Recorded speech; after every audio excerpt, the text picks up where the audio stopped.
ఓం నమో రంగనాథాయ నమః. అందరికీ నమస్కారం.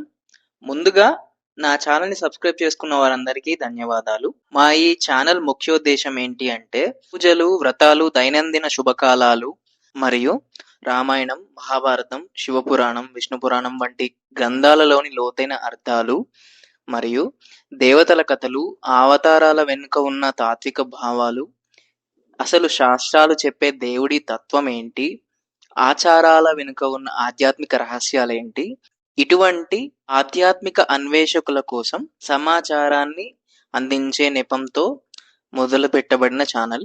మా ఈ చిన్ని ప్రయత్నాన్ని అందరూ ఆదరించాలని కోరుకుంటున్నాము.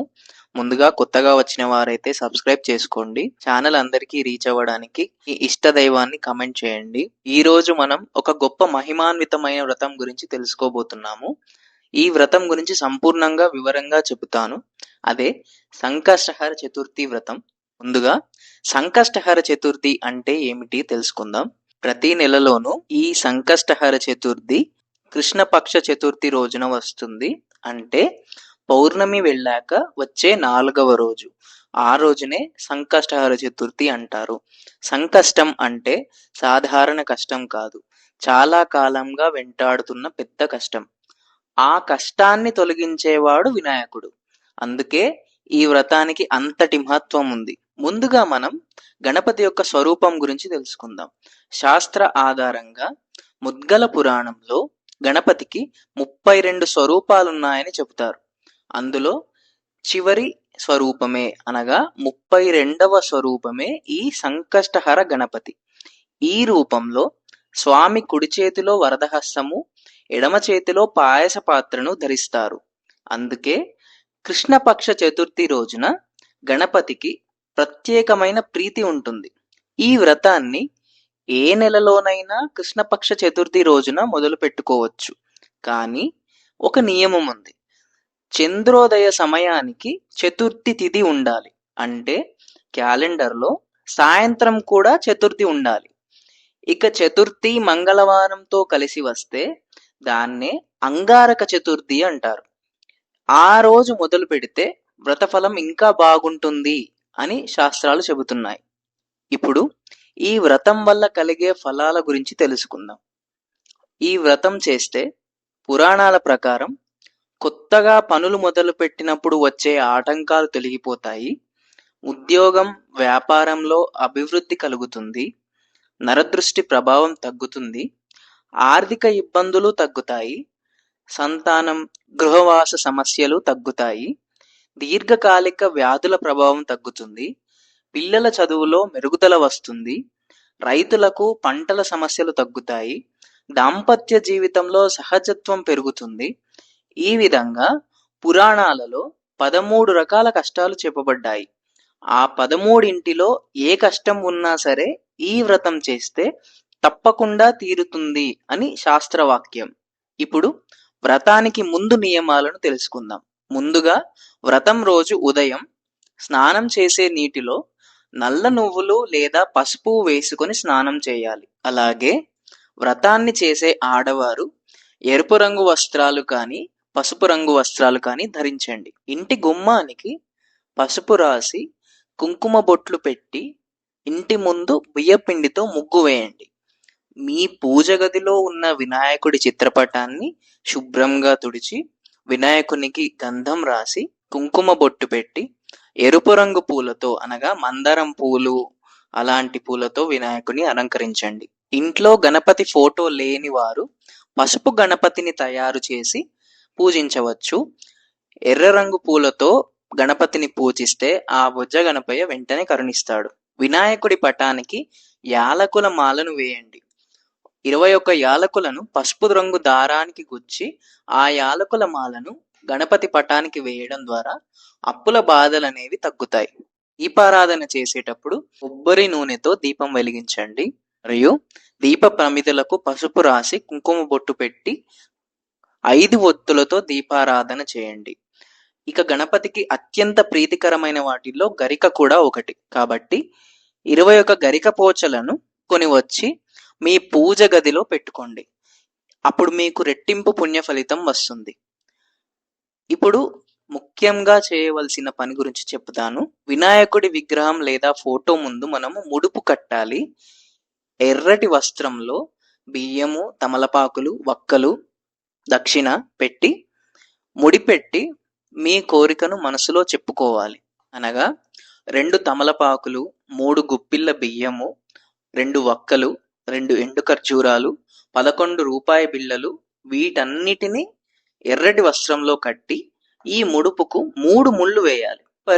ఆ ముడుపుకు కుంకుమ బొట్టు పెట్టి స్వామివారికి మీ కోరికలను చెప్పుకోవాలి. గణపతికి నైవేద్యంగా కుడుములు లేదా ఉండ్రాలను నివేదించండి. ఈ విధంగా గణపతిని పూజిస్తూ ఓం గం గణపతియే నమః అని 21 సార్లు జపించి గణపతికి హారతిని సమర్పించి ముడుపుకు కూడా హారతిని ఇచ్చి సంకష్టహర చతుర్థి వ్రత కథను చదవండి. తరువాత 3 ప్రదక్షిణలు చేసి తలపై అక్షింతలు వేసుకొని గణపతికి నమస్కారం చేసుకొని మీ పూజను ముగించండి. ఈ వ్రతాన్ని స్త్రీలు, పిల్లలు, ఉపనయనం కానివారు అందరూ చేయవచ్చు. కులం, వయసు, స్థితి వంటి పరిమితులు ఈ వ్రతానికి లేవు. ఒక్కసారి చేసినా ప్రయోజనం ఉంటుంది. కానీ ప్రతి నెల చేస్తూ 12 నెలలు పూర్తి చేస్తే వ్రతసిద్ధి కలుగుతుంది అని శాస్త్రోక్తంగా పేర్కొనబడింది.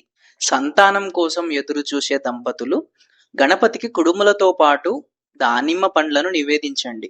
సంతాన యోగం కలుగుతుంది. ఈ విధంగా ఉదయాన్నే గణపతికి దీపారాధన చేసి ముడుపు కట్టి సాధ్యమైన వారు ఉపవాసం చేయాలి. అవసరమైతే పాలు, పండ్లు స్వీకరించవచ్చు. ఆరోగ్య సమస్యలు ఉన్నవారు ఆహారం తీసుకోవచ్చు. అవసరం లేని మాటలు, నిందలు, కలహాలను మానుకొని మనసును వినాయకుని పైన నిలిపి ఉంచాలి.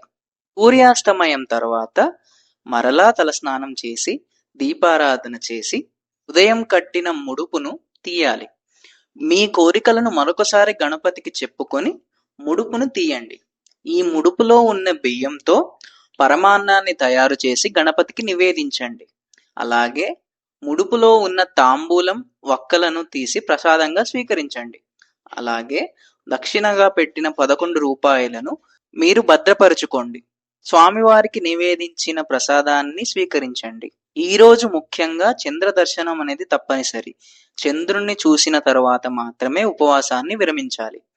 చంద్రుడికి నమస్కారం చేయడం అనేది వ్రతంలో ముఖ్యమైన భాగం. చంద్రునికి నమస్కరించి చంద్రునికి పాలతో అర్ఘ్యం సమర్పిస్తే వారికి మంచి ఆయురారోగ్యాలు, అష్టైశ్వర్యాలు కలుగుతాయని ఆ వినాయకుడు సెలవిచ్చాడు.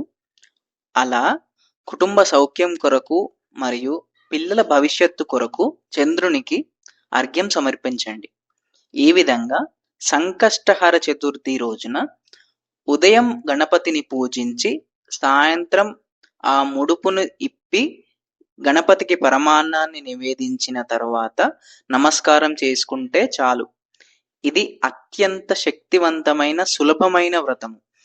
కానీ ఈ వ్రతం మేము చేయలేమండి, మాకు గణపతి ఆశీర్వాదం కావాలి అనుకునేవారు మీకు దగ్గరలో ఉన్న గణపతి దేవాలయానికి వెళ్ళి గణపతికి గరికమాలను సమర్పించి దేవాలయంలో 5 ప్రదక్షిణలను చేయండి. అలాగే మీ స్తోమతను బట్టి గణపతికి ప్రసాదాన్ని నివేదించండి.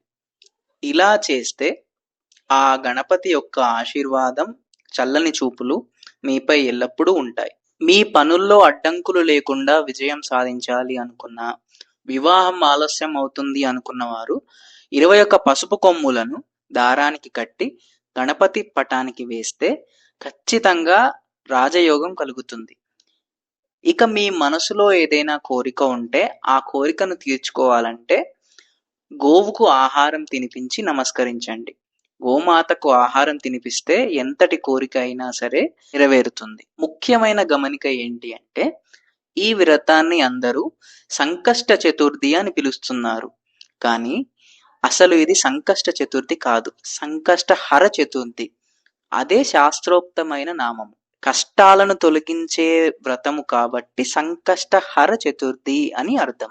ఈ సంకష్టహర చతుర్థి వ్రతము కఠినమైనది కాదు, ఖర్చుతో కూడుకున్నది కూడా కాదు. నియమము, నమ్మకము, స్థిరత్వము అవసరమైనది.